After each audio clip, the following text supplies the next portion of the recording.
So, welcome everyone to another episode of Gripsport Latino. Today we have another honorable guest to finish the season 3, Mr. John Oka. How are you today, John? I'm doing great. Great, Pancho. Nice to see you again. Nice to see you again, John. Actually, I since maybe the followers don't know that we have been chatting since the beginning of when I discovered grip in 2018, and I used to upload many guitar videos, and my guitar is right here. Oh, right. I have That's it. right. I have it hanging in the wall. Well, the followers maybe they don't know, but we are both musicians. You are really Mm-hmm. like a really great piano player, and I am Oh, thanks. a good guitar player, like a amateur guitar player. So Yeah. yes, John, it's really good to see you. I wanted to start the episode with a classic question that I have Okay. for my guests. Tell me, who is John Oka? Who is Jokabook? Oh, okay. Let's see. I started my the main sport that I took up was in when I was 10 years old in fifth grade. There was a big guy in school, and I arm wrestled him, and he beat me. Slammed me. He was like one of the biggest guys in school. So I arm wrestled him in school before class every day. And after maybe 3 months, I stopped him. It got closer and closer. And maybe 3.5 months before school was out, I beat him. And ever since Oh, then, I've arm wrestled. I have arm wrestling pretty much defines me. Um, and I'm just so passionate about the sport. And I've been doing it since I was 10 years old. So 57 years. And I just enjoy it. And I don't compete anymore.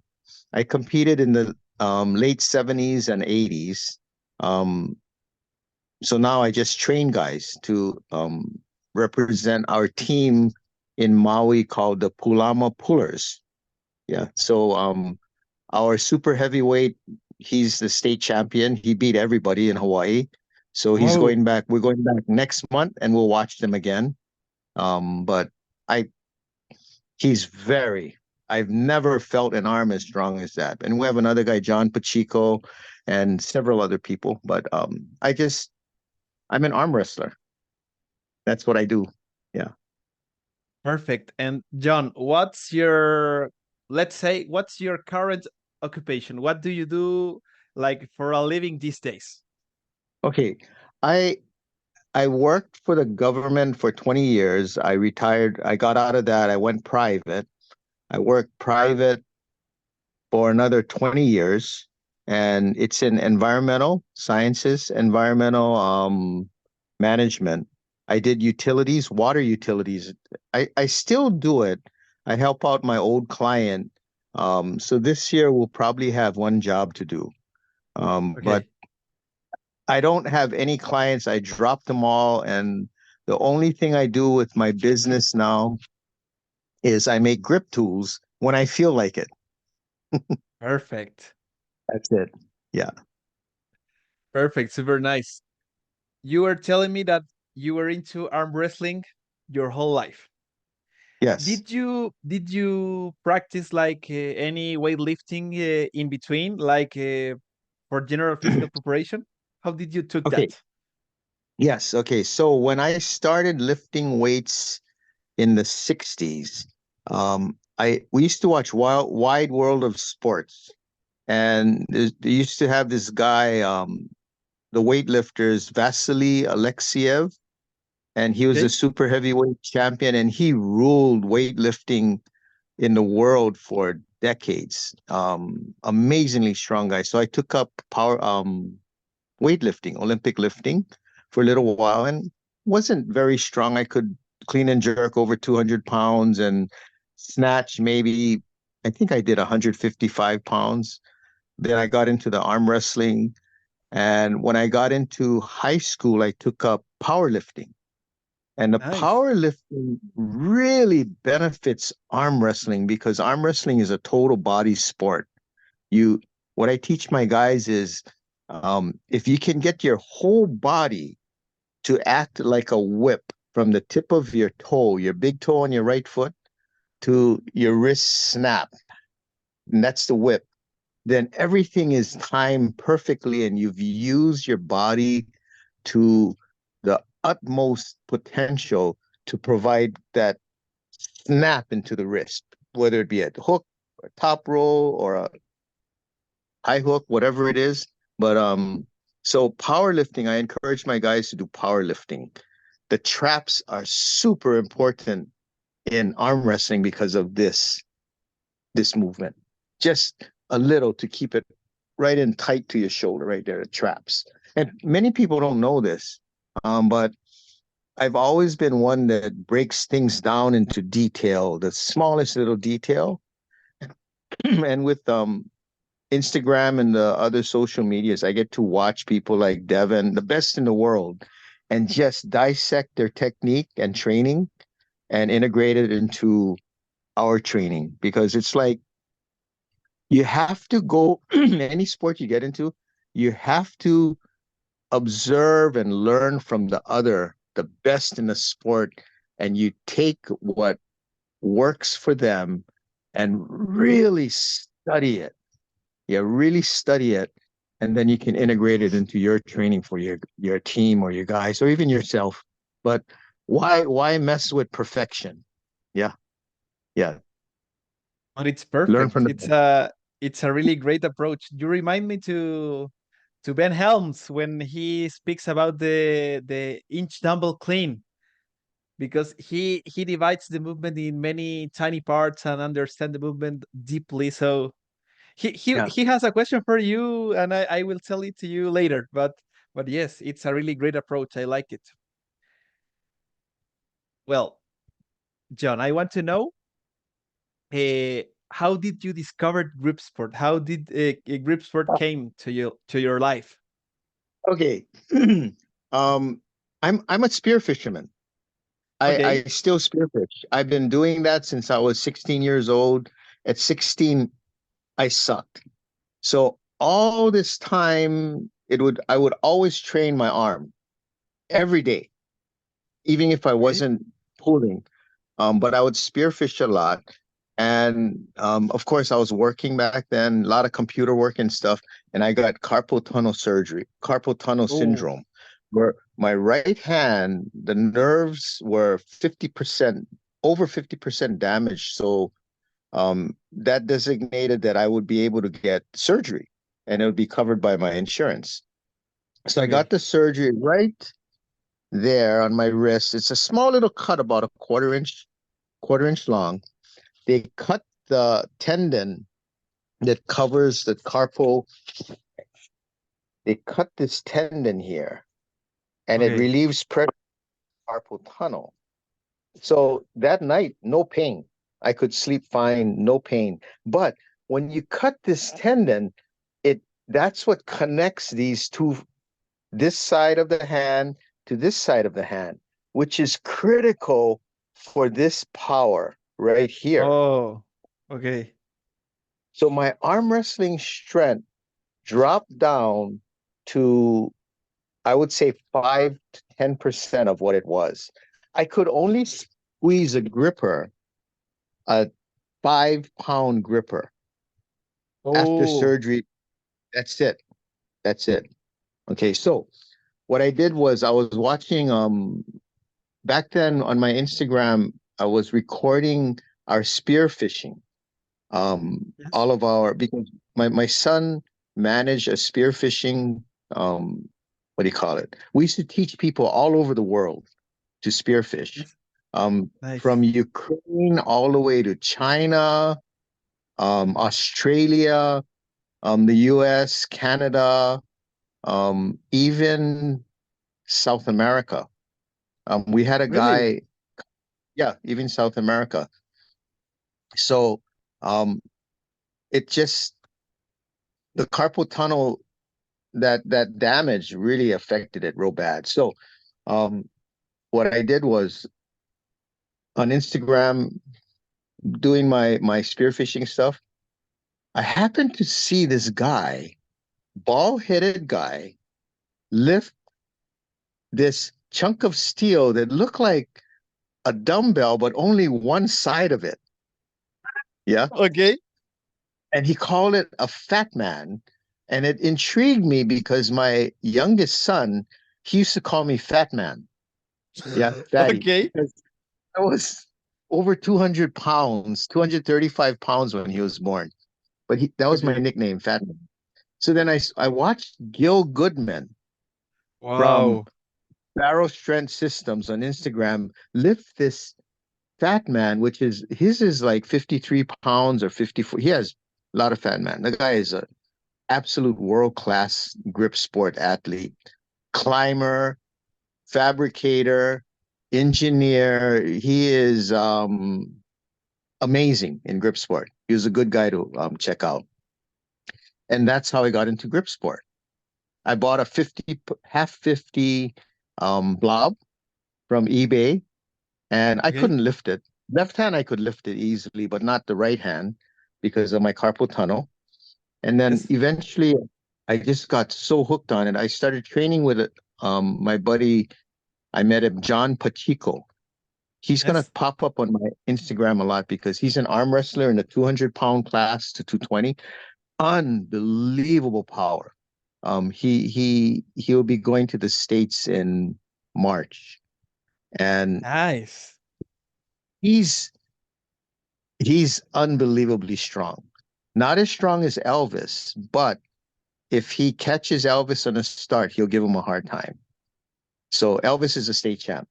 So anyway, that's how I got started in grip sport from Gil Goodman. And then I got started in building grip tools from this guy, Martin Arjun. He's from Florida and he's a strongman from older guy. Like, I think I'm older than him. I'd like to Okay. say that I'm older than everybody except You like Odd to Hagen. you I was going to say Odd Hagen. Yes, but you like to think that you are the like the grip grandfather of all of us. Right? No, no, no, no, no. See, no, I learned only a few years ago, 2016, I started. So 8 years. So I'm a Oh, novice in it. I've been so fortunate that I had people like Jerome Bloom teach me things about pinch gripping. Amazing.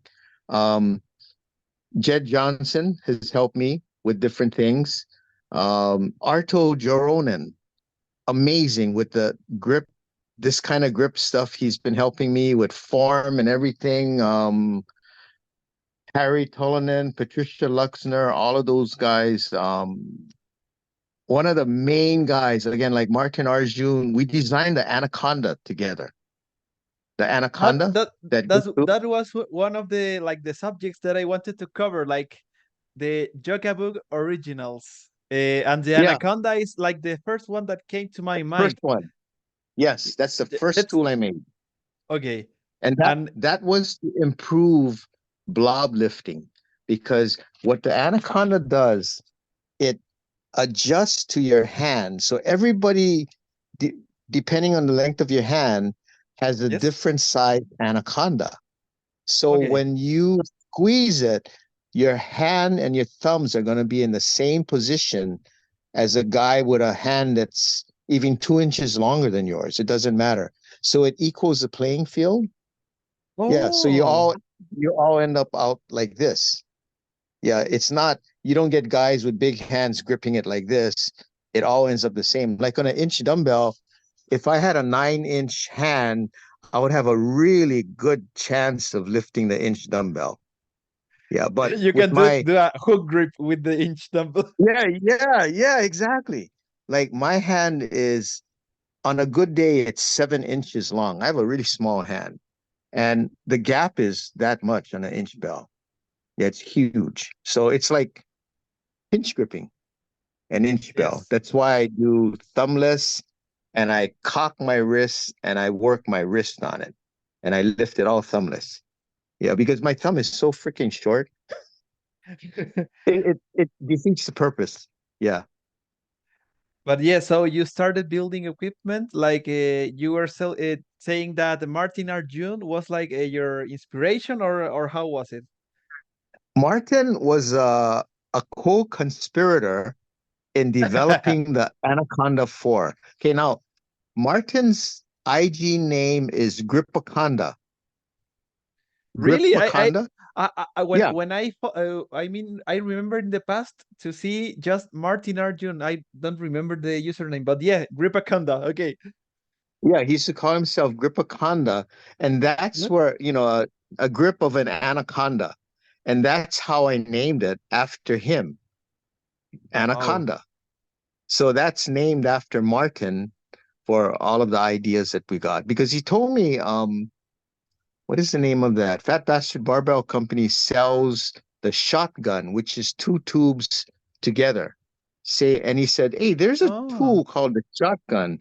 Then we're talking. I said, what if we adjusted it so that it would be the same for everyone? And that's what we're discussing that. And we came out with the design of the Anaconda. Yeah. I made I've sold well over 100 of those things, and each one is serial numbered. Yeah.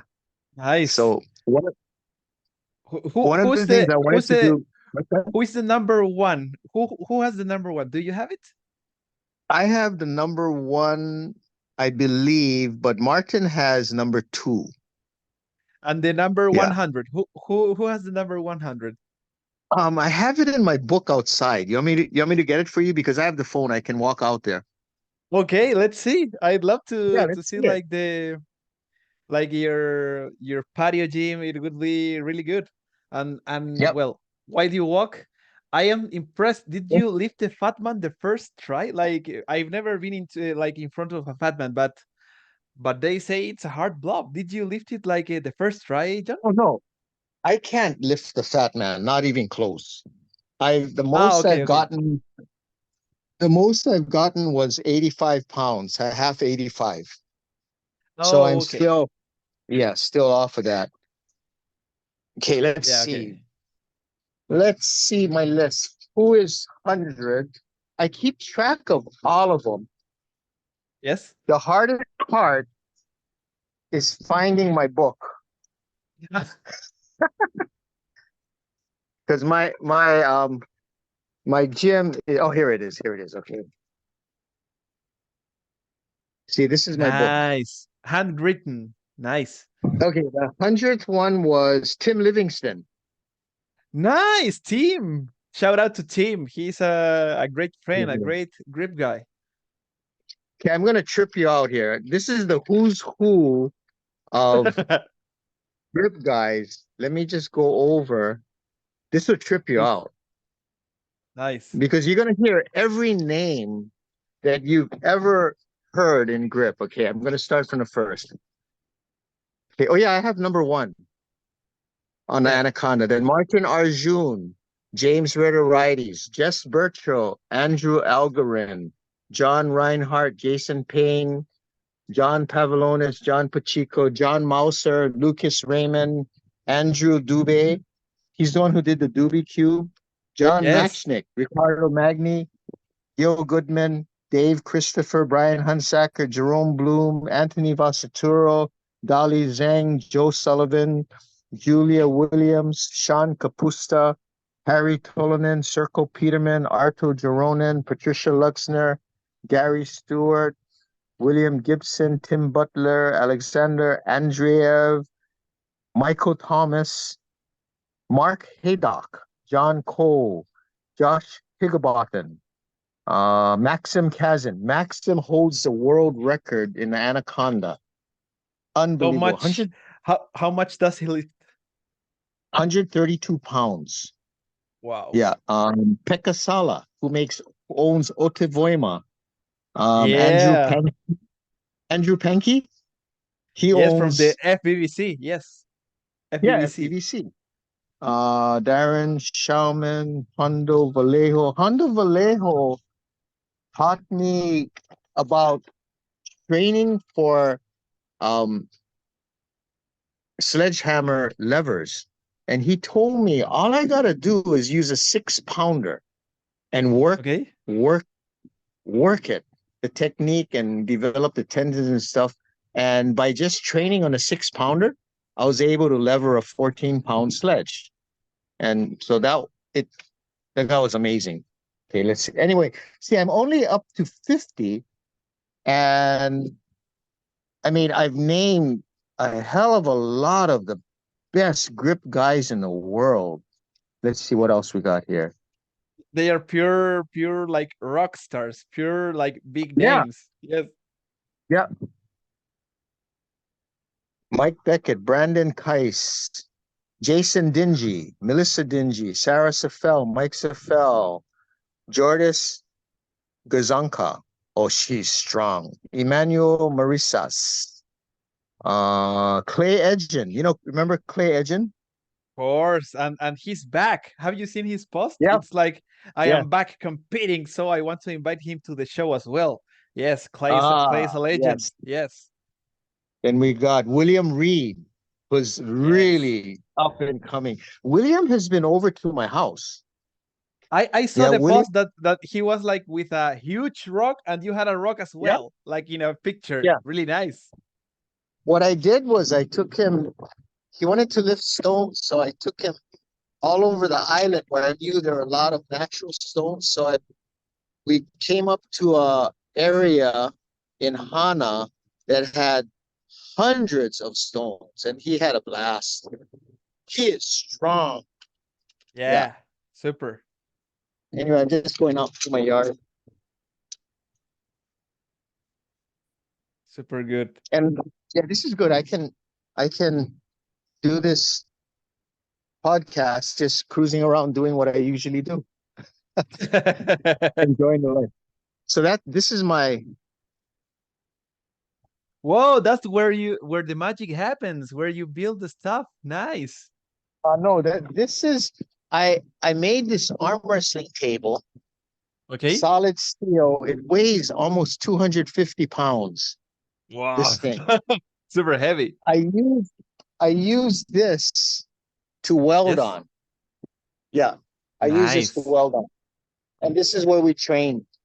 But so I leave things out like this, so that Okay. during the day I can just come by and just lift it up. It's only 25 pounds, Nice.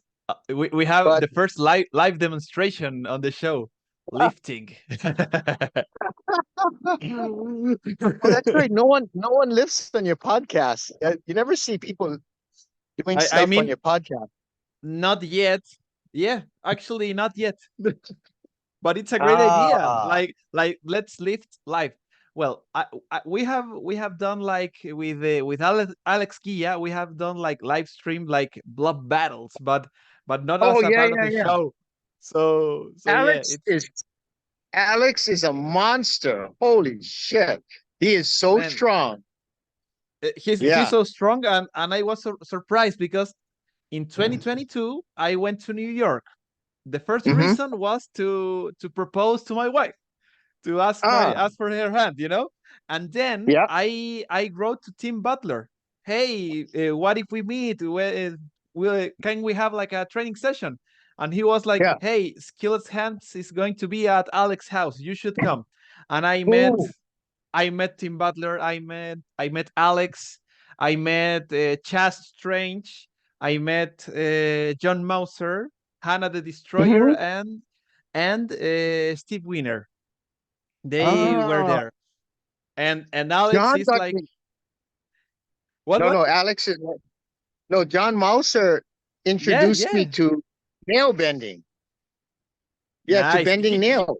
He introduced Alex to bending as well, so he's like Ah, the bending whisperer. I don't know how to call it, but yeah, he's into yeah, bending. yeah, yeah, yeah. He's really strong. Ah, And oh, so that's cool.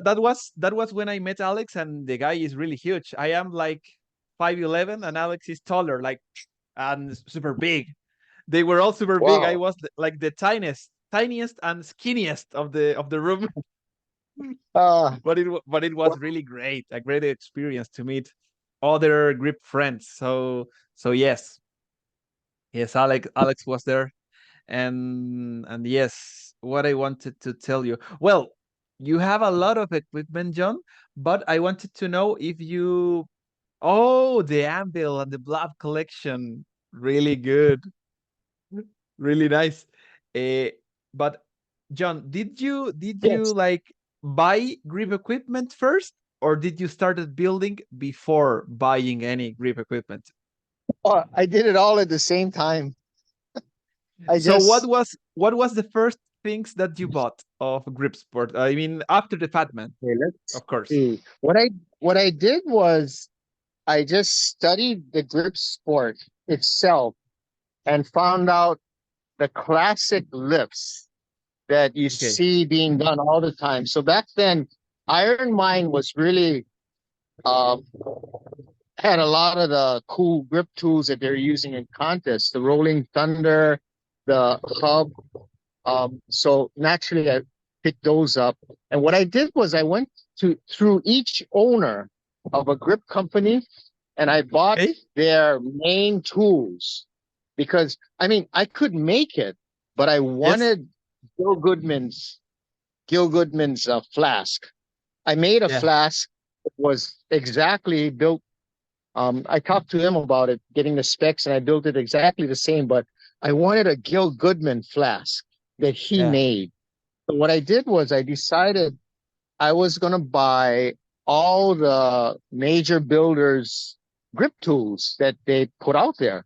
And from David Horn to Arm Assassin Strength Shop, Lucas Raymond, Gil Goodman, Andrew Pankey. So I have a lot of their stuff. So uh, I don't, if I've made out of requests from people, I've Yes. made certain grip tools that other builders made. But when I make them, I don't charge them for it. If they ask me for it, it's like, well, okay, I'll make it for you, but it's no charge because I'm not going to sell something that another guy made out of respect for him. Yeah. So Yes. um, that happens once in a while. Yeah, once in a while, but it helps the sport. I love it. I love it. Just giving back to the community is key. Yeah, it's so important, especially since I'm so freaking old. I don't know how much longer I'm gonna live, so I want to pass everything that I know, pass it on to the world, everybody else. Perfect. Back in the day when I watched your post, I was in college, so I didn't have like much money Right. to invest in grip tools, and I thought to myself like, damn, I want to earn more money and be able to buy the whole collection of grip tools of any manufacturer. And like 2 years ago, I think Jet Johnson put up a video saying that maybe some grip companies won't last too long. So it's wise Boom. to buy everything from them because they are not going to be like so long. In example, with the Dupe Kit, Right. it's a really work of art and it's not out there anymore. So it's really good to have a great collection. But Oh yes, yeah. sometimes Yeah. sometimes items start to repeat themselves. All Yes. companies sell rolling handles, all companies sell pinch blocks and Mhm, etc. But mhm. but yeah, it's great. It's great to collect. I like it as well. So, John, I wanted to ask you as well, which were like the first grip grip people or grip athletes that you knew about? Because I know that you know a lot of people from the grip world, but who were the first that you could know? The first ones that, and they were huge influencers on how I approach things. Um, I used to have personal friendly competitions with Patricia Luxner. Yeah, Yes. she doesn't know it, but after she sees that, then she'll realize because um, we were when I first started, as I got stronger, we were close in some lifts. See, my Okay. okay. Let me preface this. My left hand is the grip hand. Okay. It My right hand is strictly arm wrestling. Okay. Yes. There are a few lifts that carry over to the right hand for grip, but all the real fine everything is all left hand. Now, that being said, I could work heavier weights with my left hand on pinch gripping and things like that. So I could actually get close to Patricia's lifts. Yeah. Yes. Until she got stronger and just blew me away. And I said, enough of that. She got Okay. so strong. Yeah. Yes. And so she was one of them. Jerome Bloom was another one. Um, I'm currently trying to work towards the half penny, the world Yes. record for the half penny in the 60 plus age group. And it's 29.8 pounds. So I got to get 30 pounds in that. I'm about Okay. 5 pounds away from that. But so Jerome was another one. He helps me a lot. Arto Jeronen, Yes. he's helped me a lot with pinch gripping. You know, this one. He worked with me on getting a world record on the gold bar that David Horn Nice. built. But and that's age group, of course, age group. And I'm within, it's doable, 10 pounds. But he was another one. Harry Tolonen, when I saw him um, hub lift on the Iron Mines hub, when he set the world record over 100 pounds, that just blew me away because he gripped it behind his back. And Yeah. if you see it, it'll just blow you away because that to me was one of the most incredible lifts. Incredible. Um, Other guys are like, there were other people back then. What were their names? But they're smaller guys. They're not competing now. But a big influence was James Ritter-Righties. Yes. James, James and I, we went back real far talking about different things. I've made him a few grip tools, custom ones to help with his, what was it? It was pinch plates because he was into pinch plates. But he's another Yes. guy I worked a lot with, and he's going to visit. He was planning on visiting last year, but then had a lot of hassles and stuff. But with COVID and all that stuff. But there's so many people now. It's Ben Helms, um, William Reed, all those guys. They're so inspirational. It's amazing. Yeah. And John, who was the first grip guy that visited you in person in Hawaii? Oh, okay. Let's see. Let's see. Let's see. I've had maybe 20 visitors. I mean, every year I get a bunch of visitors come over. I actually made a list of the people that visited. Okay, Nice. let's see. I The I first I one, I I love that you keep a record of that part of the history, like people coming to yeah. visit you in Hawaii. Well, I write it down because they also certify on my stones, and um, I try and let them go for world records on my Yes? grip tools, so it Excellent. keeps track of them. But this one, they come over to lift these guys. Whoa. That's Nice. Joker Stones as 346, 368. William Reed tried these a couple years back. He couldn't lift them. Oh, I've lifted this off the ground, one hand, okay. but they're 9/16ths, the first rings I made. So Okay. they're small rings. Yeah, small rings. Nice. James Ritter-Righties, he'll be down to lift these, and he'll lift them. He'll lift them pretty easily. But that's my speed. 100-pound Whoa. stone. Nice. Yeah. Excellent. But here, this is one that I made for you. You heard of this guy, Brian Huntsacker? Of course. The biggest Okay. Hun. I would love Yeah. to interview him, but yeah, I follow him like back in the day, like since 2018. And I Yeah, think that I know what you will show me, like a big ass stone, right? Like the biggest in yes, the world. I will show you. Okay, these are the Hunsacker stones.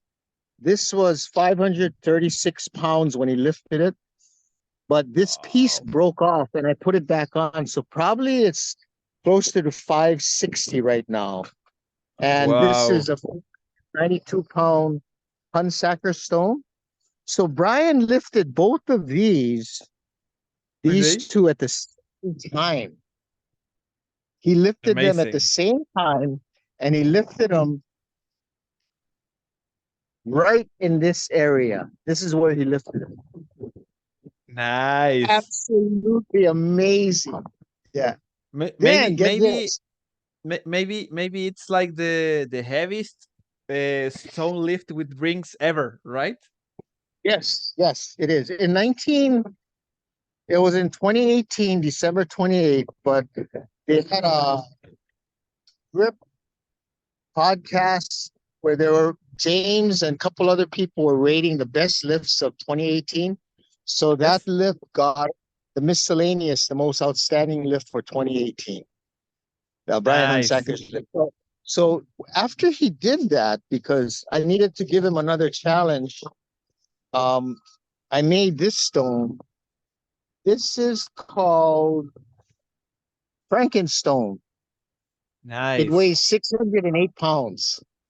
Yeah, Oh, 608 pounds.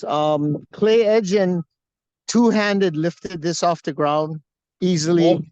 Um, Sean Urquhart, another stone lifter, two-handed lifted this off the ground. I put a T-bar right here so they can okay. lift it up. Yeah. And And so I mean, there's some incredibly strong people in the world. yeah. And how did you move that stone to your patio, John? You heard of this guy, Sean Urquhart? Yes? Sean Urquhart. You heard of him? He's a Yes. stone lifter. Yeah, so Okay. he visited and that's his stone. I named it after him. Nice. It weighs 454 pounds, but he loaded another 50, 60 pounds to it and lifted it up Was 514 pounds in what they call a half lift. Get it, okay. 6 inches off the ground. But yep, that was it. But I'm just blessed that people will visit me to lift stuff in my yard. And it's just so exciting. Yep. Nice. What is that? Oh, okay. Okay, this is my workshop. Whoa. See how my lathe. Yes. This is that's all the stuff I use to make my Man, goodies. you I you stamp have everything. you have a bit of everything. It's a dream, like the dream garage. But it's a total mess because um I'd rather spend time making things than cleaning up. Yeah. Excellent. Okay, check I this live out. You're at gonna the show me. What's that? You're gonna trip. Show Okay, see those? Ooh, the Joker rollers. Yeah, 2 and 3/8 stainless steel, Nice. and Ooh, beautiful. That's how many are back ordered. Whoa, it's a lot of work, man. Yes. Yeah, but I don't build them. I mean, it's so much work to build them, so no one pays up front because I don't know when I'm gonna get in the mood to build things again. Like Oh, these okay. three, yeah. I got into brass and bronze for a while, so these are gonna be rollers. This is a two-handed Yes. roller. Yeah, but Amazing. so just there's so many things to work on. It's just crazy. Mark Johnson's York plates that I'm going to repair for him. Okay. Working on a repair of one now, but you know what? It keeps me busy, and when you get old, you just got to stay busy. Yeah. Yes, that's really key. I know it. That's why my dad doesn't want to retire. Like here in Chile, you retire at 65, I think. Hmm. So he don't want to retire when he is 65. He wants to work until like max time possible. Hmm. If it's Ah, 80, good. he's going to go work 80 to have a project, to have something to do. It's really cool. That's good. That is smart. Yeah, as long as, dude, as long as you can stay, what I find getting older, the key is moving. You just Yeah. gotta move.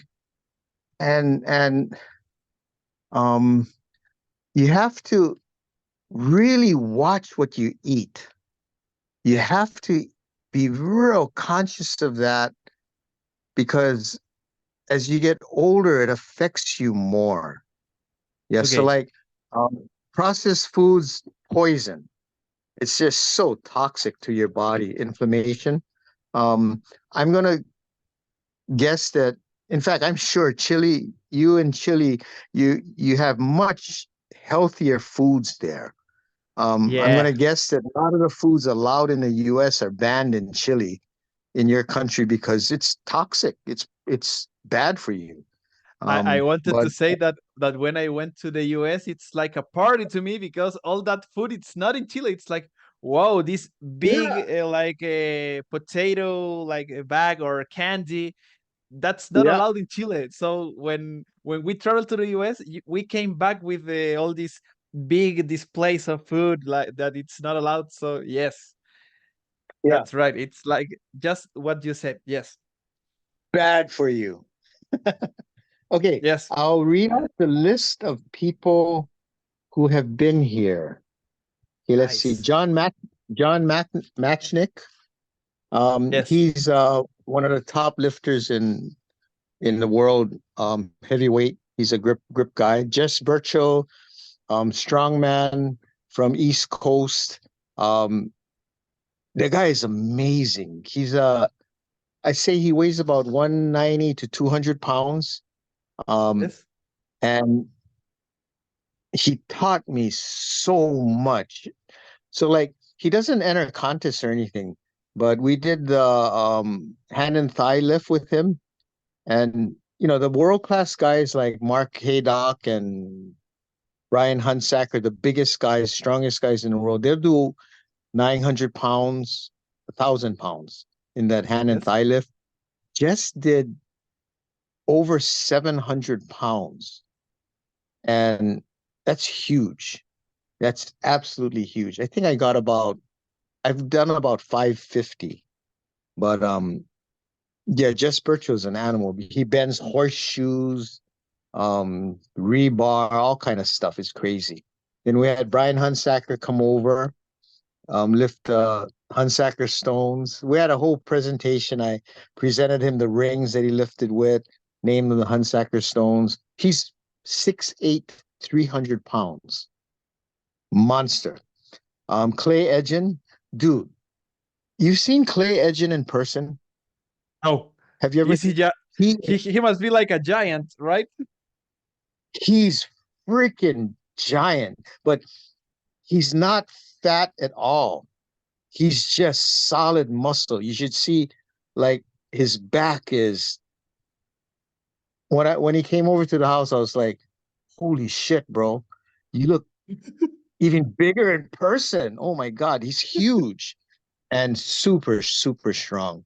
Um, this guy, Jason Gillum, Yes. Gilliam, and Chris Kozlowski. They visited me. Chris is a good grip guy. Jason is he was into grip. He's an older guy, but he was super strong. He lifted the inch dumbbell. Nice. Yeah, he came by and lifted it. Who else we got? Ryan Lance, professional arm wrestler from Oregon. He used to live less than about a quarter mile from my house. So he used to, I just tell him, hey, come over, lift. just go over whatever before work, lift, and you have permission to use it. But he's an arm wrestler. Yeah. So we're training with him. He moved back to the mainland.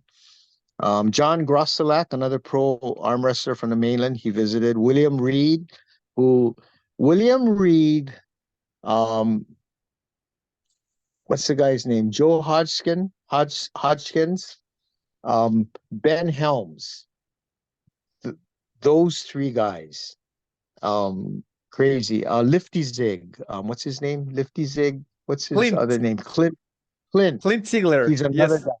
Yeah, Clint Ziggler. Clint Ziggler, William Reed, and um, there was one more guy. If Tim Livingston decides to enter grip contests, those three guys, they're gonna really go. Because William Reed, he's working his way to the top. Yeah, Yes. because now he's so much stronger now than he was when he visited a few years back. And it's just outrageous the kind of things he's doing. Yeah. We had Hunter Wooten from Alaska visit, and he is the lightest guy to lift the Joka stones. He lifted them twice. He's Wow. 175 pounds. Joka stones are 314, 714 combined, but he lifted that. Gary Kesler, he's part of our Pulama Poolers arm wrestling team. Gary Kesler is an 8-time world champion in strict curl. And he's been a national champion in arm wrestling, arm wrestled all the greats. Um,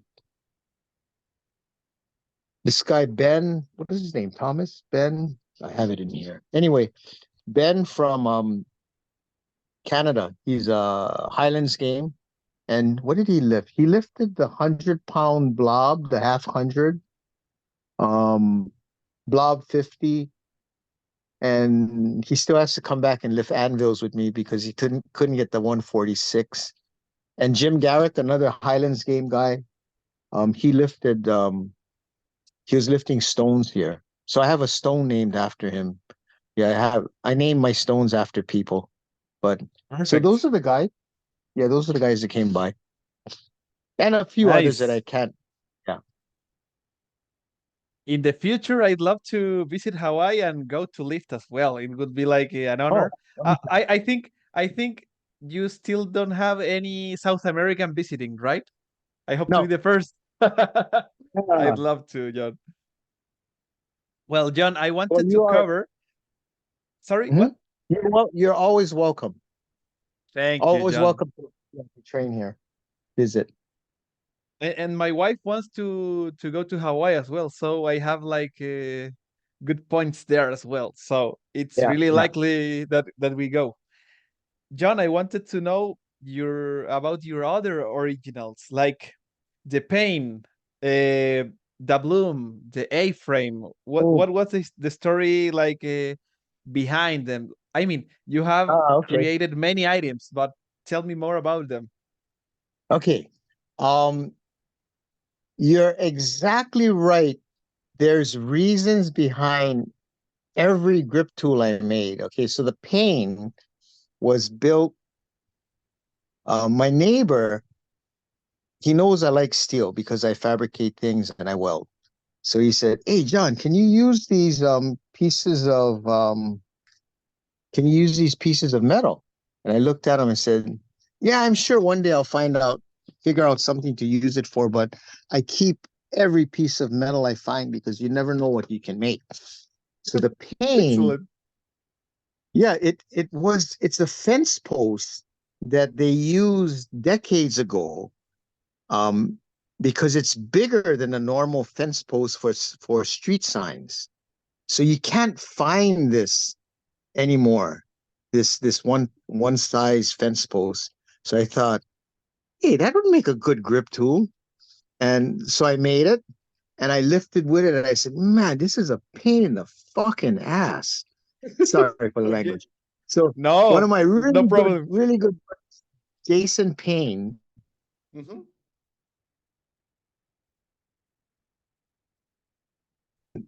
good buddy of mine, I said, I'm gonna name this after Jason. So I named it the Payne, Payne. And that's another one that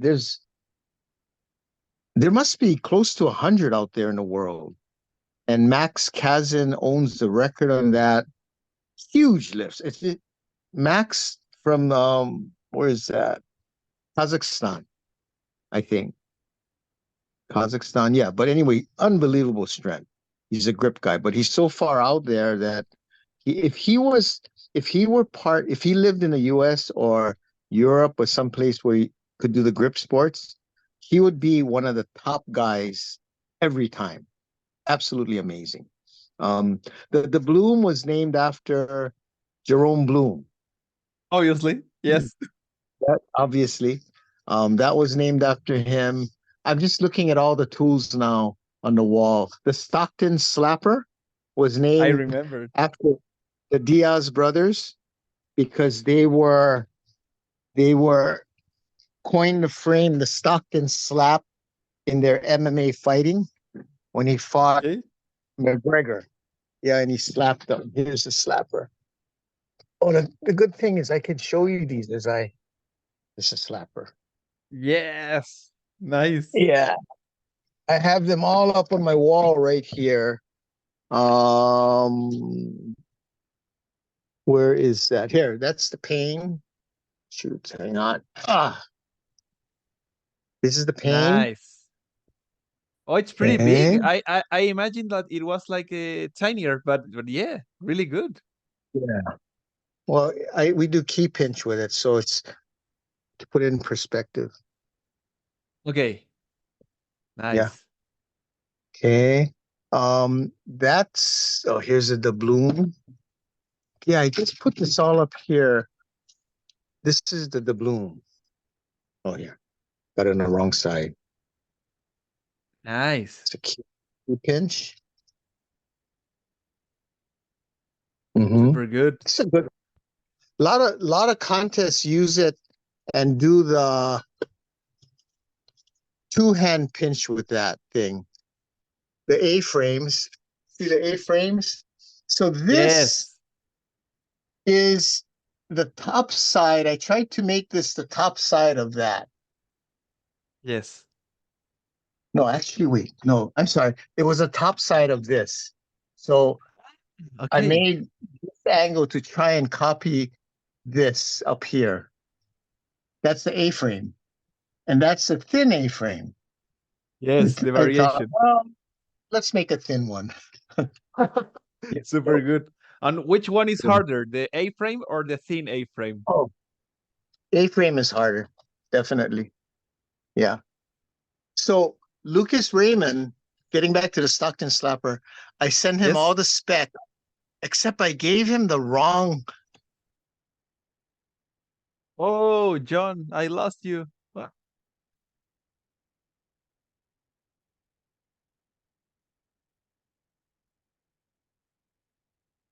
1 second, guys.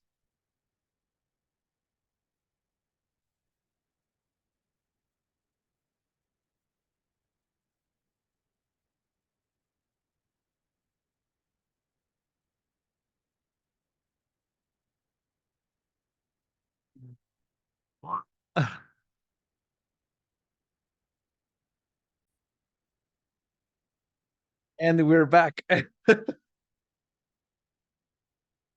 I can't listen to you yet. Give me a second. I can see you, but I can't listen to you.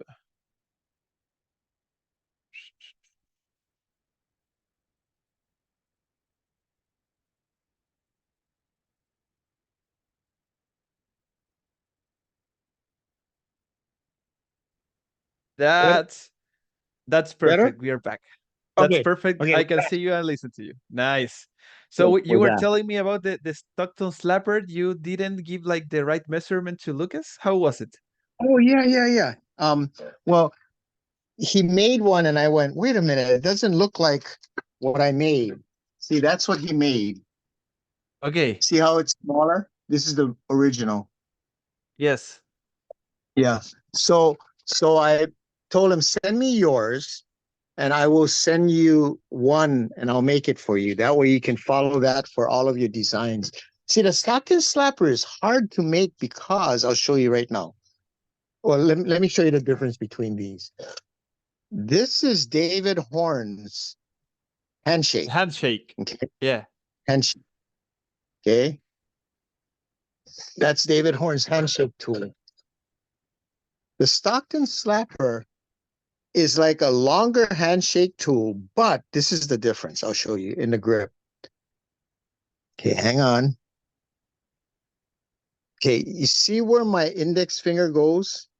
Yes. There's a little lump here. Look, wait here. Let me see if you can see that. You see that little protrusion? It's like this. Yes. Yes, and that gives you, you can grip this, okay? On a Stockton Slapper, you can grip that. And that helps. It changes the lift from the shake hand grip of David Horn. Yeah, I didn't want to make something that was exactly like David Horn's one because I don't want to steal his design. But so we tested this with the European lifters, and they said, "Oh yeah, there's a big difference." David Horn's handshake tool is a lot harder, in my opinion, but he makes nice stuff. Yes. So, but other than that, there's other tools that I made, but it just goes on and on and on, gets so many. I am kind of curious of a couple of them. Okay. The first one, the singing bowl, because I always see Oh, okay. Jerome with the singing bowl, and it's like making the sound and then lifting, and it's really Okay. fun to see. I really like it, and I would like to know the story behind the singing bowl. Okay. Singing bowl. Okay, this Nice. is, how did I come up with this thing? I was gonna make like a half moon kind of stuff. Yes. Yeah. But then I made one. I said, that's too hard to lift. Then I went, what if I turned it the other way? So I made this, and you're going to crack up. Just by chance, I hit it with like a piece of metal. Here, let me show you. Here's the same bowl. Okay, there we go. You can see that. And by chance, I hit it with a piece of metal, and it's like, wow, it rings. Nice. And so that's how I came up with it. So I made a singing bowl. Nice Perfect. sound to it. Has a nice buzz to it. So guys are lifting over 100 pounds with that thing. It's it's crazy how strong people are. Yeah, it's amazing. Mhm. And the last one that I wanted to check was the planet series, because there's a lot of Oh, planets. Pluto, okay. Saturn, many. Yeah. And I'm still gonna come out with more. Okay, let's see. So we started with Pluto, Pluto. which is, I hate this thing. It is back when I made it. When did I make this? This is the original. This was made, oh God, 5 years ago. I lifted um 11.2 pounds on it. To this day, that's Okay. all I can lift on it. I'll work my way up and I'll get 11.2 pounds. And that's it. Okay, so now this is half of a Pluto. This is called the anomaly. Oh, And I can actually lift more on this than I can on the Pluto. Because you have this flat piece to grab onto. Okay. And then we have Jupiter, which is a 2-inch beautiful. ball. Yeah, and it's all solid. Okay. And this is the cool one that I just made. Oh, I'm sorry, you didn't see Jupiter. I held it on the wrong side. This is Jupiter. Okay. Yes. Mars. Ooh, it's a Mars beautiful is made of, color. yeah, it's made of copper. So this thing weighs several pounds because it's solid copper, and the base is Ooh, made of bronze. I'm sorry, nice. brass. And it's thick, so it's pretty heavy. I really Okay. like those colors. Super nice. Then Then we got, this one's a cool one. Shoot, this thing's too big. Let's see. Hang on. I'm balancing. Oh, here we go. Perfect. Oh, yeah. This is a cool one. This is called Uranus. And you can imagine the Nice. amount of jokes I got about this. Hey, I want to Yeah, let me check out your Uranus. But I this is can all brass. imagine. Huh? I can imagine the jokes for sure. Oh yeah. Oh, it's a butt plug made of brass. Okay. This is a cool one that I like. This is a tough one. Saturn. Notice it spins. Can you see this Yeah, spin? Yeah. and So the spin set it make up. it's a spin like does it make it harder to lift, right? No, no, it doesn't. It doesn't But affect it. It's just it's all aesthetics. it's Yeah. great It's just aesthetics. I like it. yeah. So that and I keep prototypes too. This was a prototype of that. It's a little looser and smaller. Oh, sorry, a little looser and smaller, but that's the prototype of Saturn. The spinning Good. spins. So I have I'm gonna be making the sun. The sun is gonna be made, um, and several more as I come up with the ideas how to make them. So the sun is gonna be a 3-inch ball. Wow. That's gonna be a tough one, yeah. So that's gonna be They're a going tough one. to people is going to lift a lot in that, I think. Range ball. I can imagine. Yeah, yeah. They can't go under it because I'll have a plate on the bottom. Yeah. Yeah. You know, one of the things I wanted to do and make available to people is Yes. make a series of anacondas from, let's say, 6 inches for 6-inch hands, go 6 inches, 6 1/4, 6 1/2, 6 3/4, 7, go up in 1/4 inch, all the way up to 9.5 inches. Yeah, or even 10 inches. And that way, if let's say someone wanted to hold a contest for the Anaconda, um, I just send them the whole kit and they can use that for their contest. Um, because what that will do is you can take 120-pound guy and you can take a 400-pound guy. And if the 120-pound guy's grip is stronger than a 400-pound guy, he's going to lift more in the Anaconda Exactly. because it's going to be exactly the same grip that they'll be able to close it exactly the same. But man, I figured that's a lot of anacondas to make, A lot of work, yeah. a lot of work. But I might, that's on my bucket list. I want to do that before I die. That'll be a lot of work. Hmm. John, I wanted to know if you have any grip goal in 2024. I mean, it could be like Hmm. in the sport or maybe as a builder, anything you want. Which are your goals for this year? Oh, yes, I do have them. Okay.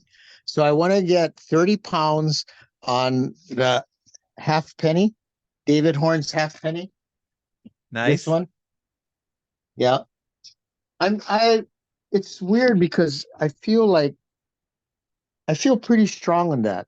You know, I'll Yes. lift it once a year, and depending on how I feel, um, I'll stick with it for a little while until I hit a plateau and then move on to something else. Anyway, I want to do that.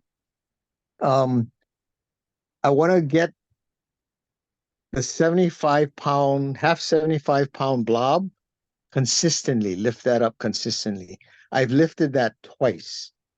Um, Other things, that's pretty much, oh, the gold bar, I'd like to get 50 pounds on that. I think 55 pounds is a record. Um, but other than that, there's not many more things that I'm playing with. The anvil, I want to be able to lift the 121 pounder all the time. So I'm working up on that, but I think that's pretty much it. Yeah, pretty much it. Mhm. And as equipment builder, do you have any goal, something you would like to make or to do for this year? Um, I'm really slowing down on my tool building because we just had a grandson. He's little over 2 years old. So much fun just playing with him. Tool building takes to finish a tool. I mean, I could make them real fast, but it has to be aesthetically pleasing to my eye. I, I've I've made tools, spent two hours making a tool, then go, nah, not right. Cut it up and start all over again. Yeah. And because people are buying them. They have to be just right. And they're all unique because all of them have um what do you call it? Imperfections in them. Yes. Imperfection is what makes things special. Perfection can be made by a machine. Imperfection, when you make it by hand, you're going to have imperfections that are unique to that one tool. So there's some tools that I've sent out that they'll show me a picture of it and I go, I remember that tool. You have this on that side, whatever, whatever, whatever. He goes, yeah. I said, yeah, I remember that. I left that there deliberately. Like when I make knives, I could Yes. I could I could grind out I forge knives with my anvil and forge. I could I could grind off every imperfection, but then it's going to look like a knife I bought off the shelf from a store, a Yeah. sporting store. So I'm real careful to leave the right imperfections in there. Yeah, it just defines that piece as unique. That's important to me. Mm. Well, I must say that well, I have never seen one of your tools, but they really look aesthetically pleasant. So the you are like achieving it, and Jokabook tools means quality, and I Ah, think all the world think like that. In example, I remember when Jet Johnson did the rolling handle contest. I saw your yeah. rolling handle in the contest, and it was like shiny, and the rolling was perfect. I was like, what a great roller. I think, yeah, something that any grip guy would love to have, like to have the honor to touch and lift with. So, and Ah, congratulations on your son. I think, well, one of my uncles had a grandson like recently, and he's mhm. a whole new. It's like a new chapter of his life. We have Yeah. seen him like I mean, he's like what's the word? Like spoiling his grandson, spoiling it so hard. So Yes. it's good to see it, like really cute. So, John, I want to jump into the questions from the audience. Hey. The first one is from the US, Mr. Ben Helms. Hmm. He's Ben. He says, uh, "What will his next planet pinch be?" Also, tell him I said, "Hey," and hopefully one day I can lift at his place. His Frankenblob must be lifted. I think, I mean, I've been watching Ben. Um, I didn't think anyone would lift a Frankenblob. I've Mm, had guys with big hands try it, and there's no way, not even close. But Clay Edgen tried it, Jason Gillum, and these guys have 8.5 inch hands. They're huge. Couple of other big boys have tried it, and they just shake their head and they say, "No way." But Ben Helms, he's different. yeah. He's he's gonna rise to the top. His power is unreal, but he's able to harness more than the a normal person. And all the Yes. grip stars are able to do that. Okay. Now, what I teach my guys in arm wrestling, and this is, it might be unique, but I don't see people talking about this. Okay. And I go over this with my guys constantly. Very, very, very important. And this is how I train. And I've been doing this forever. Um, you heard about the lady who she gets into a car accident, the car flips over on her child, and then she's an, you know, nothing special, not an athlete, but she lifts the car off her baby and they pull the baby out and she collapses. She ends up in the hospital with broken bones and they, in critical care. They don't know if she's going to live. Okay. But in order to do that, certain things have to be there. Okay. And what it is this: the normal human body uses only 15%, 1/5 of their muscle potential. 15%. So the thing that stimulates your body to use more is your adrenaline, your adrenal gland to secrete more adrenaline to make your body jump into the fight or flight mode where everything fires at a higher percentage.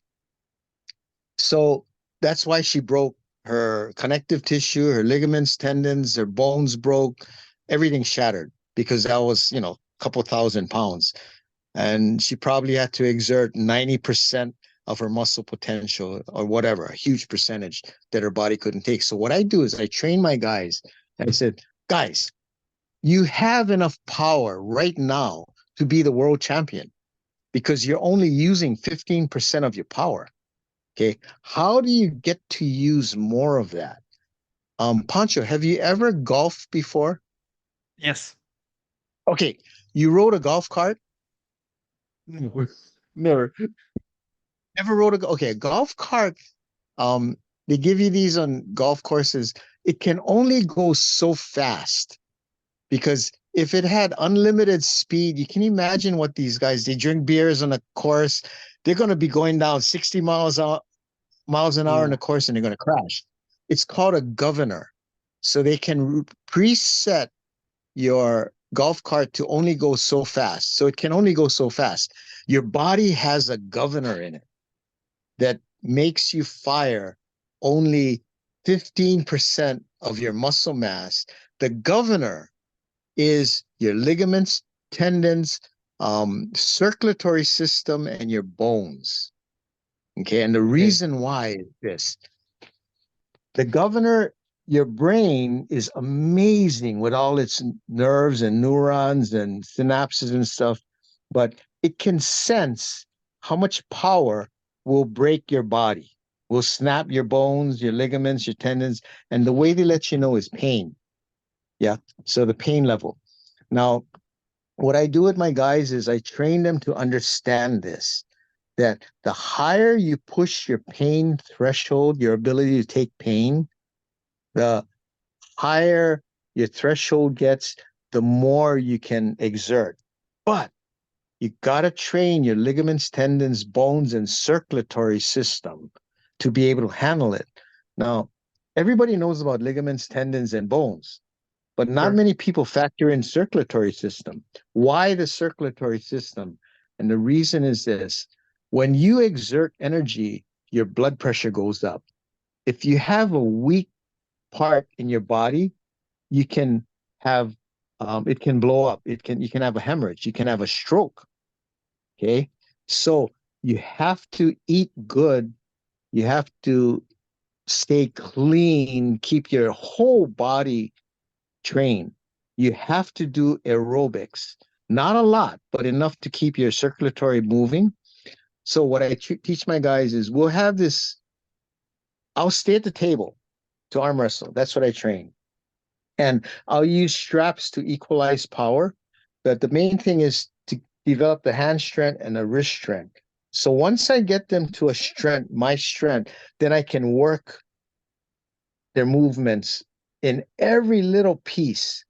Like what Ben Helm said, to clean the inch, you got to work every step of the way and understand it. So you utilize everything in your body, use your whole body to lift that inch up, not just your arm and your hand.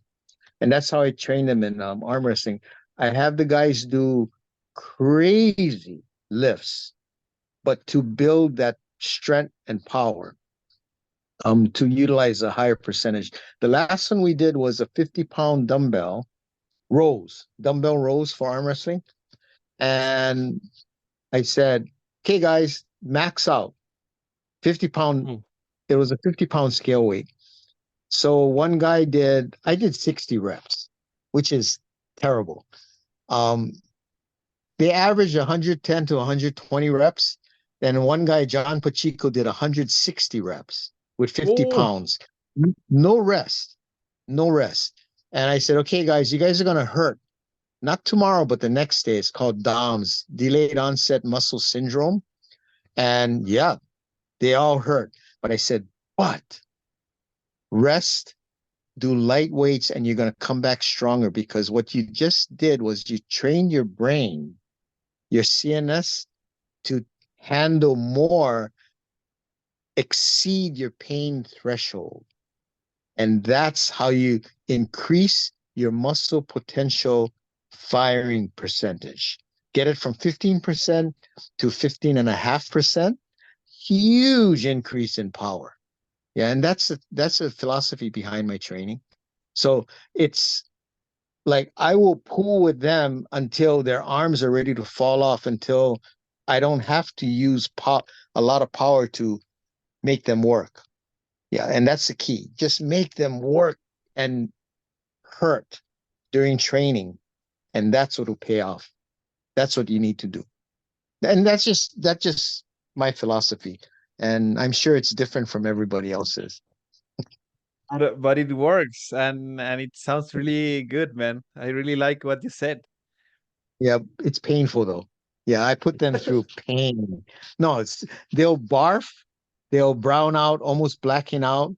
Um, and I mean, the guys are sitting on the side and just moaning in pain. But I said, no, this is part of arm wrestling. You got to go through this. Yeah, you do it now, then competition is easy. You won't feel anything.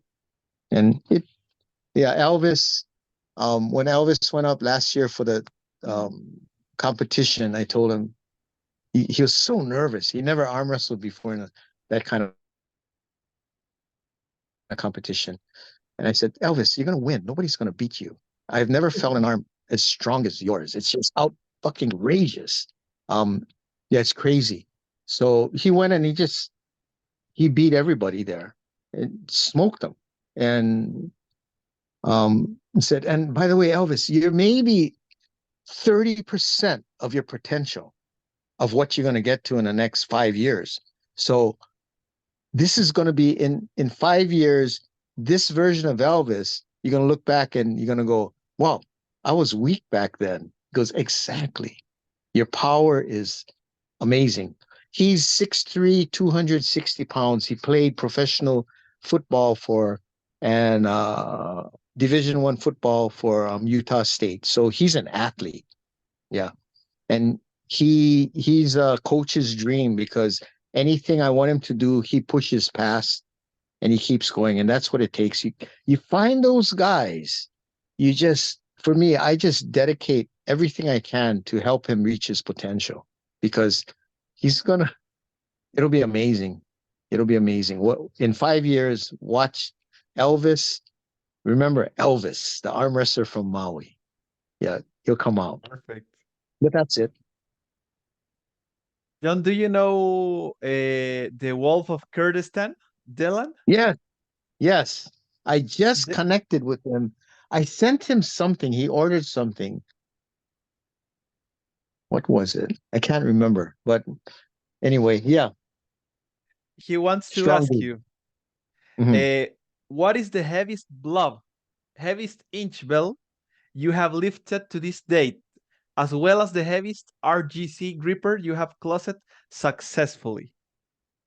Oh, um, grippers, I don't do. I actually started grippers in the 90s, and I got up to the number 2 Captains of Crush. And this is the original grippers that came out with Captains of Crush. So the most I've done is a 2, and it wasn't RGC rated. Now I do grippers like this, bent for arm wrestling, because you have Okay. to have a grip here, and it's very difficult to do when your Yes. wrist is bent. Yeah, it works different areas. Inch bell, the most I've lifted was 116-pound inch bell, 2 3/4, 2 3/8 inch handle. The blob, the most I've gotten off the ground lifted was a 85-pound half blob, but consistently, I'm doing 70 and working my way up. I'd like to. My hands are so small that as the blobs get wider, uh, only like that much of the finger touches the blob and Okay. this much of my thumb, because I can hardly grip. Like at 85 pounds, it's like I actually bought a few 75s and 85s, because they're not all the same width. Yeah. So I'll lift the shortest one, and it might be only an eighth of an inch, but that Yes. eighth of an inch makes a huge difference.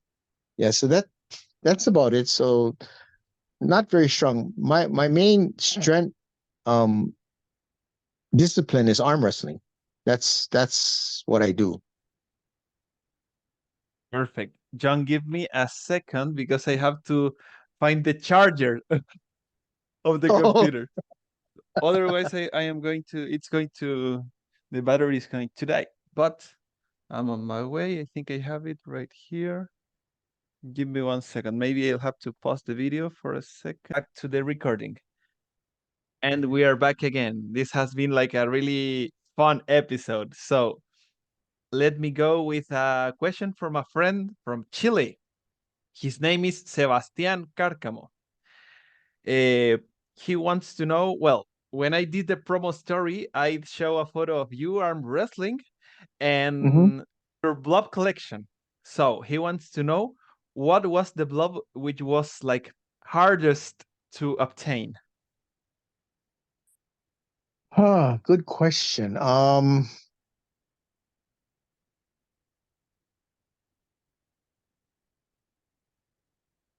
Actually, you would think the fat man would be the one that's hardest to obtain, but I picked up 6 fat men. No, 6 fat mans. I was at a Bruno Mars concert with my wife. Nice. Yeah. Okay. And, and this is years ago. And I was on Instagram talking to a buddy. What's his name? Anyway, he had put up on his Instagram that he's selling 6 fat man blobs or whatever. So I messaged him back and asked him, "Oh, how much you selling them for?" And he says, "Oh, 220, includes shipping." And I said, "I'll take them all." So I bought his 6 fat man blobs or whatever amount he had at the Bruno Mars contest. And Whoa. I was so excited, man. Yes, yes. But the fat man was the hardest to find until I found that. Yeah. But then I found one of the toughest ones to find is a 95 pre-USA. And I got this on Gripboard. Yes. Yeah, Gripboard. And from what the guy told me, he said and I don't know if it's true. He said this 95 belonged to the guy who previously owned it. The 95 who started Gripboard. Yeah, so it was Oh, supposedly his. Yeah. And the other fat man or the other blob that I'm really proud of having is I have Tanner Merkel's Blobzilla, the whoa. 130 half. Yeah, so he Yes. sent me one of his halves. Yeah, I bought one from him, Tanner. And this is the one that when Blobzilla, I think didn't they call it Blobzilla the 130? Yes. I think it was, yeah. This is the one came out with when it first came out, you had Jed Johnson had it and Tanner. I think Tanner was one of the first people to lift it. So I have that blob. The blob 50 was tough to find, but I got that, I think, on Gripboard too. And the red pill, I got lucky on that. I found that on eBay. Most of my blobs, in fact, all of my blobs, all of those other blobs are all gotten from eBay. So if you're willing to pay, they're easy to find. Yeah. And for me, it was screw it. I need that. And I'll just buy it. Yeah. Because once you have it in, when COVID came around, everything in the strength world, the equipment, the prices went up like crazy. So it was a Yes. real good investment, real good investment. But that's one thing I don't want to ever get rid of is my blobs. Yeah, they're fun. It's like Everybody can. Yeah. it's like what they say with Zach Mullins, like I am going to be buried with my blobs. And I think Yeah. the same. I will go to the like to the graveyard with my blobs and with my Warren Chetting grippers. It's Yeah, yeah, yeah, something yeah. that's going to be like a piece of collection. Like that's something that you never sell, Yeah. never. Well, this one is really interesting. This is just I think not a question, but it's like a question for you from Belal Iron Grip. Oh yeah. He From says he says John Monster, ask him about me. Like he wants me to ask you about. Well, what about you and Belal? Do you oh, message okay. each other? Do you know? Yes, Bilal, he's from where where's it? It'll From come the to me. Lebanon. Lebanon, yes. See, I had a friend from Lebanon, Waji Waji. My spearfishing partner. We used to dive all the time. Um, he moved to Canada. He's in exile in Canada or some asylum. But anyway, Okay. Bilal from Lebanon. I've known him for many years. Talked to him a lot. Um, he's a really cool dude, super strong. Um, I mean, if he had more exposure, he would be one of the top grip guys in the world. Absolutely. Um, he's just super strong. He fabricates things too. So a lot of times my grip tools, see, this is what I do with my grip tools. People ask me, hey, can I buy such and such from you, your grip tool? First question I ask them is, do you weld? And if their answer is yes, I say, I'll send you all the specs to my grip tool. Then after take measurements, I'll certify it, and then you can use that to get on the leaderboard. Once I'll clear it, it's legit, it's certified. So all of the guys I want to order stuff, I always ask them that because I'd rather they make it and save the money, and that way it'll be part of their thing. But a lot of them just say, "Nah, I just want a joke about grip tool." Because, dude, if you weld, you can make it. Yeah. Or if they do fabricate, I'll trade with them. If they want to buy something from me, I'll say, dude, let's just trade. No money out of pocket. Yeah. And then we do it that way. Because yeah, it's grip tools are cool. I mean, yeah, you make a little money off of it, but it's not, it's such a low priority. Yeah, Okay. it's just I just enjoy making it. But Bilal he's a freaking animal. Unbelievable, powerful. Yeah. Another one from, well, it's related to buying equipment from you, from Glenn the Hunter from Australia. Oh, yes. Glenn says, sell me some equipment. I Just what we were talking about. But yeah. think I do believe I've sold him some stuff before. I'm not yeah, I did. He's bought stuff for me. Um it's my back order list goes Yes. back 6 years. Oh, Yeah, so I have a few hundred grip tools on back order. And I'm one that, and people have bought grip tools from me know that, how would you put this? If I'm not in the mood to make a grip tool, my heart and soul isn't in it. And no matter how nice it looks, I'm not gonna, it's not gonna have me in it. You know what I'm saying? Yes. I look at each piece as very, very, very special, but I have to want to make it. Yeah. And that's why um some grip tools, it's like I know what's involved in making it. I can make it pretty fast now, but uh I'm gonna play with my grandson in the pool outside, more fun. Or I'm gonna go shopping with my wife. Or I'm just gonna relax and read a book or garden or whatever. It's grip tool making is real low on my priority list. Very, very, very low. Um, Making things for myself at home and my guys that I train, that's a high priority. I enjoy doing that. Um, if someone does something nice for me, when I'm one that if you do one thing nice for me, I'll repay you for the rest of my life because it's just special. Yeah. I give more than I receive. I'm a horrible receiver, but I'm a great giver. Okay. Yeah, but that's how it goes with grip tools, and that's why it's so far behind. Hmm. There's another question from someone from Australia, Mr. Joseph Hodgson, super Oh strong yes, guy, yes. and he wants to know those are two questions. How long will you continue to make grip tools? And he asked, is my Pluto ready yet?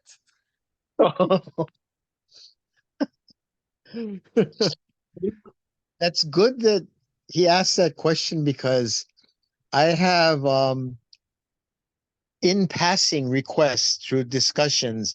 Hey, can you make me a such and such? And I might forget to log them down, but then when I log them down, the list is so long. But I didn't know about Joe wanting a Pluto. It must have been in passing, but that'll be on my list to make, and I will make him a. Yeah, tell Joe. John is. I'll let him know. I'll make him his Pluto. Yeah, Perfect. definitely. There's, well, one of my missions with this podcast and with the whole project of Gripsport Latino is to grow the sport into the Spanish speaking community. And one of the missions that I want to like grab with the project is to involve more women into the sport.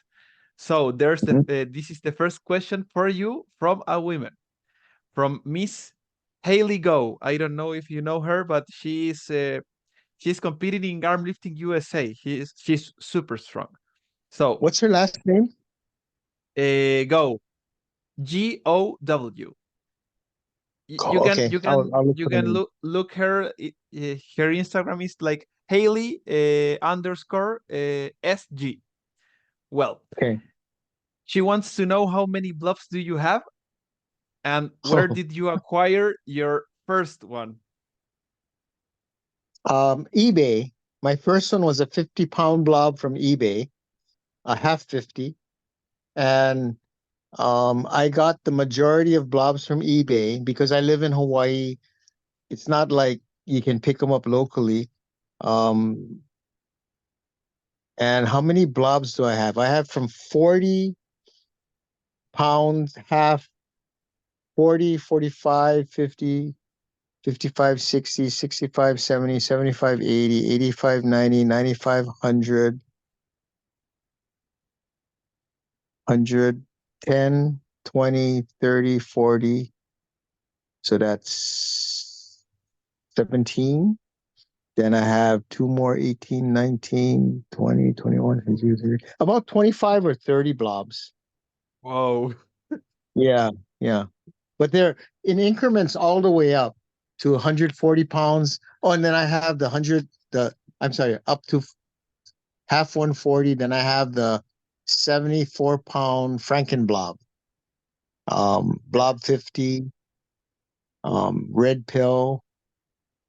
Yeah, yeah, somewhere around there, 25, 30 blobs. Mm-hmm. And the last question, I mean, it's not a question, but it's from Brazil. Can you guess who is it? The strongman. Ricardo Fumagalli, Fumagalli Yes, yes, Strongman. yes. Yeah. He wants to know, uh, I mean, he says, I consider John my master. He always helped me, supported me, and motivated me. I have a lot of admiration for him. That's the message from Ricardo to you, John. Oh, oh wow. The guy is amazing. He's a strong man from Brazil, and if he got into the grip sport, um, and he had all the tools that the guys have, whatever, whatever, he would be one of the top super heavyweights in the world. Absolutely. Amazing strength. Yeah. Mhm. I am trying to like take care of that and make him like have a rolling handle, pinch block, and all the stuff. This stuff to see which records can he break because yeah, he's Yeah. super strong. Yeah. Mhm. Do you see him? Have you see Ricardo? I mean, just on Instagram. Never met him. Okay. Never been to Brazil before. But if I go there, I will make sure to meet him because he's Yeah, the super guy, nice and he looks super yeah, strong. and he's a monster.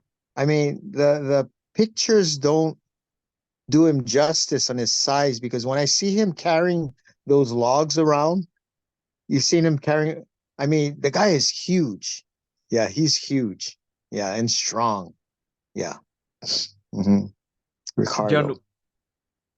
we are about to wrap up the episode, so I wanted to know if you happen to have any question for me or for the project. Anything you would like to ask? I'd like to be surprised.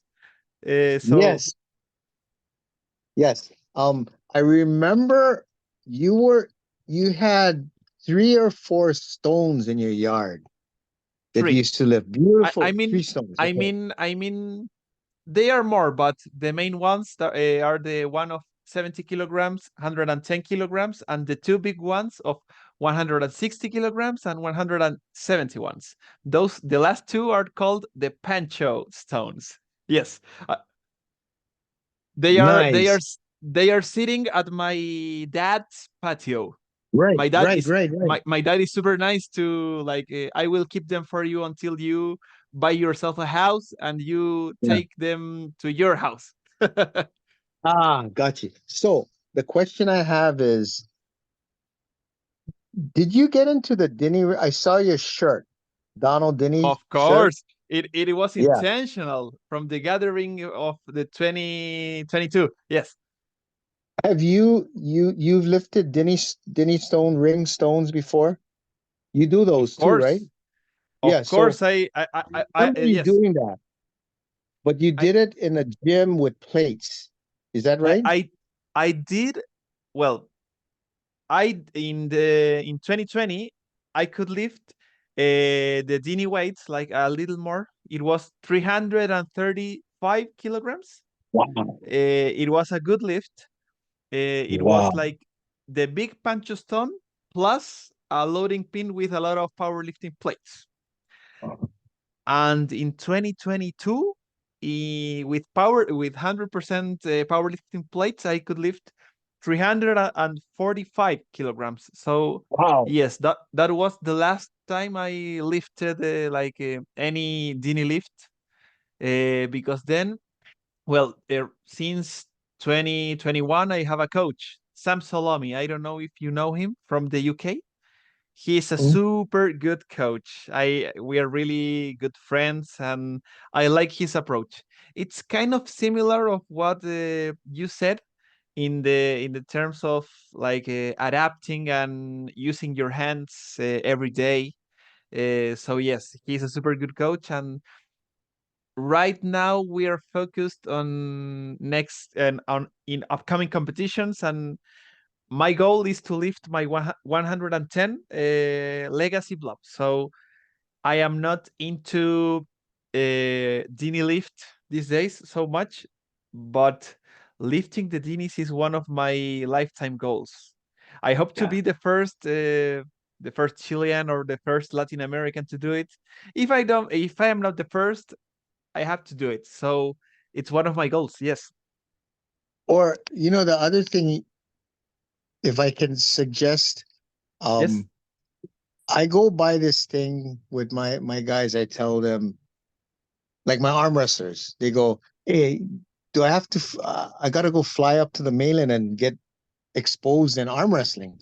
I go, "Dude, build it and they will come." And he goes, "What does that mean?" I said, "We're building you. Yeah, you're gonna get known in Hawaii as an unbelievably powerful arm wrestler. They're gonna come to arm wrestle you. You don't have to go visit them. They'll come here because Maui is such a special place because, like you just said, your wife wants to everybody wants to visit Maui.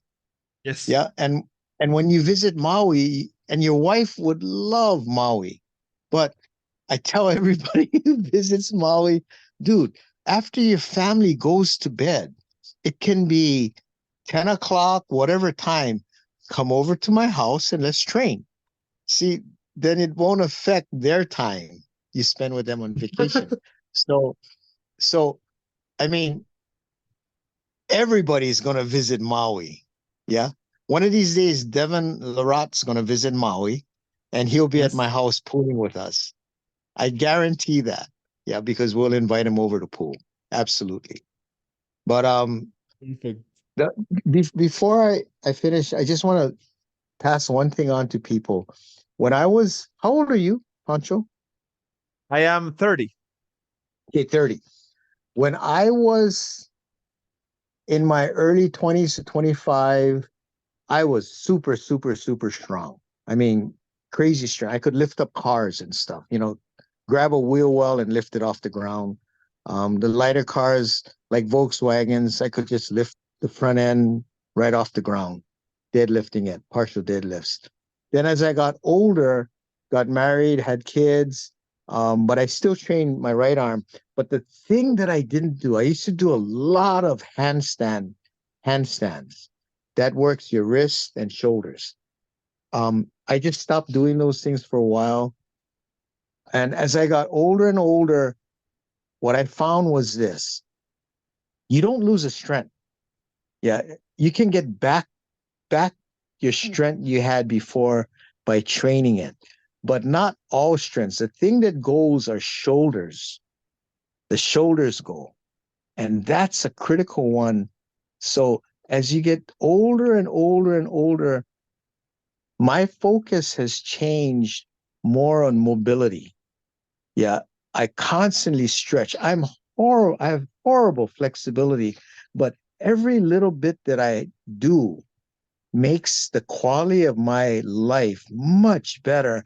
And if you feel better, your whole body feels good, you can lift more easily and get stronger.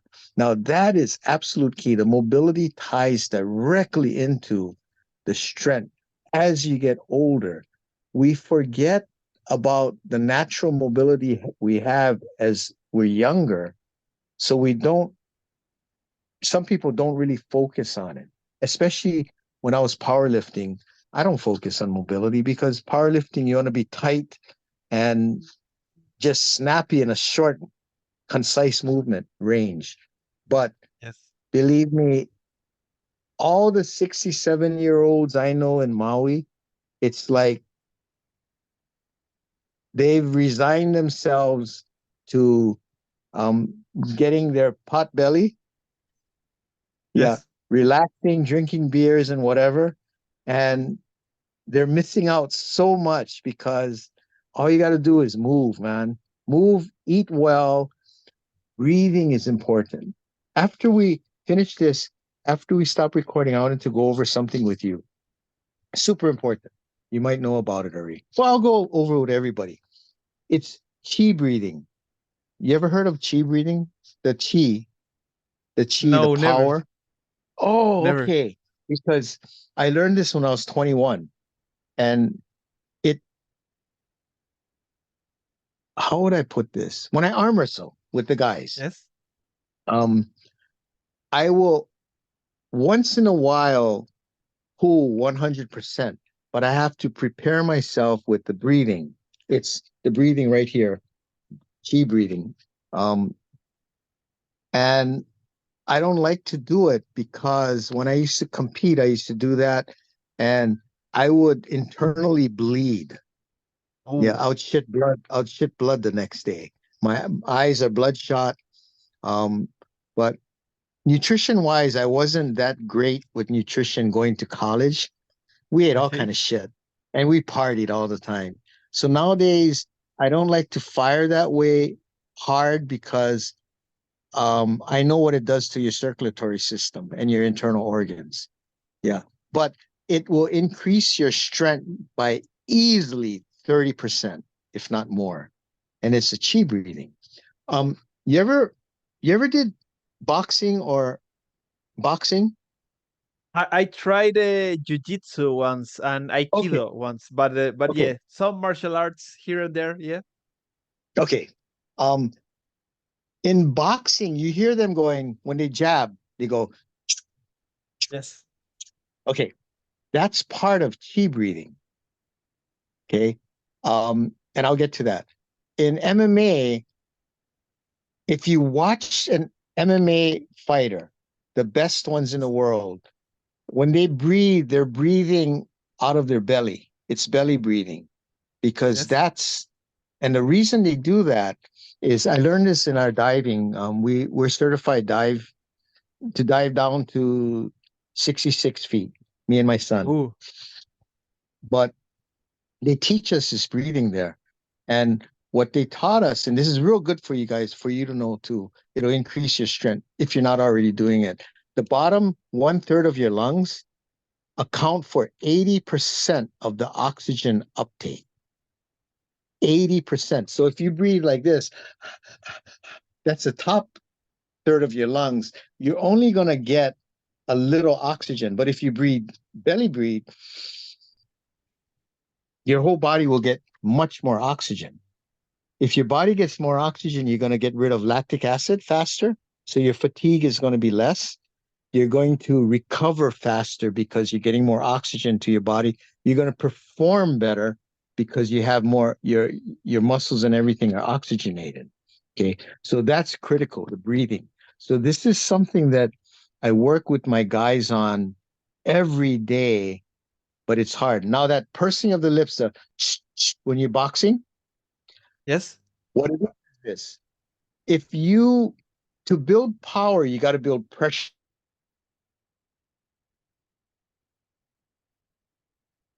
John, I think I lost you again. Ah, what happened?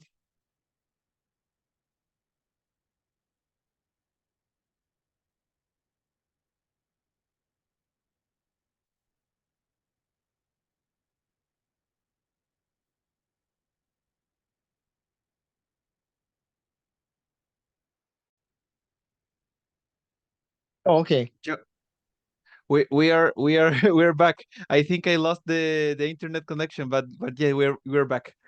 Sorry, Okay. John. But What was I but telling you about?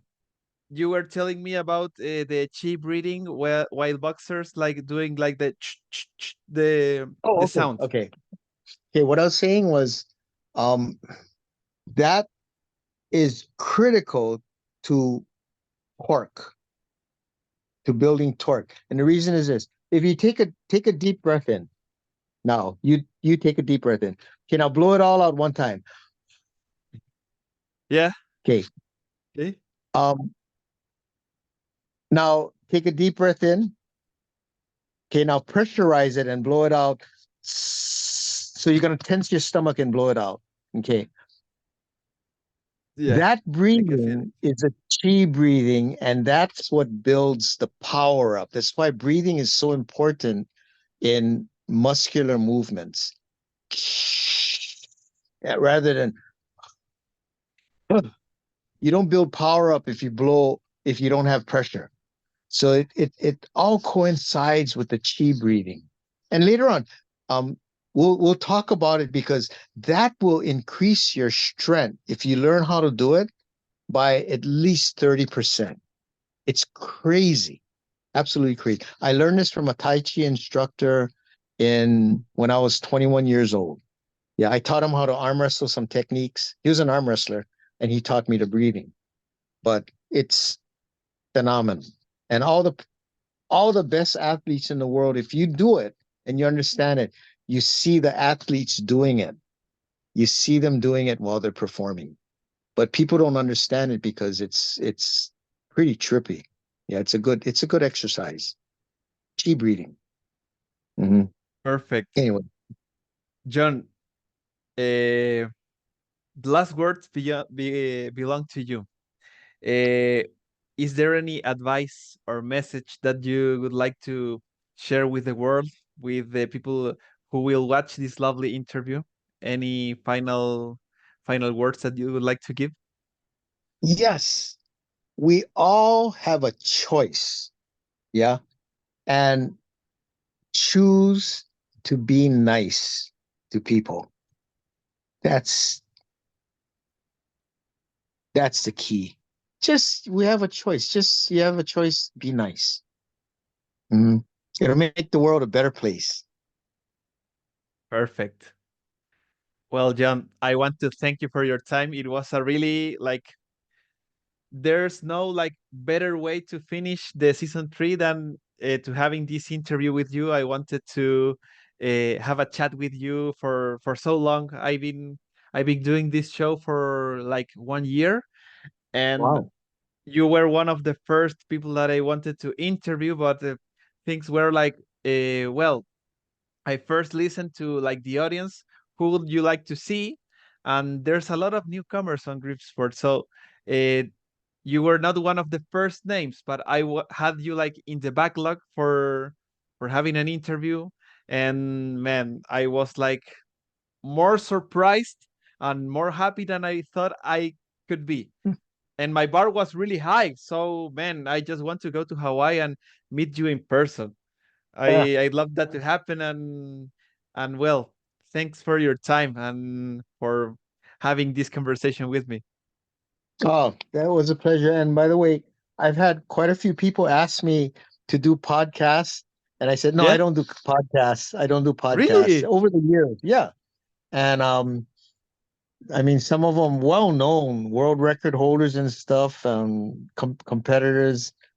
And they said, well, one day, yeah. So something about it because you and I go back a long time and we've always got along and helped each other. So when you Yes. asked me, it was like, yeah, I'll do it. Yeah, absolutely. Because I've watched your progress too, and I just love it. Yeah, you're a cool dude, man. Yeah, yeah. Thanks, Jonah. It's an honor to me to have you. So, well, this is going to be the end of the episode. So, guys, stay tuned for season 4, and thanks for watching.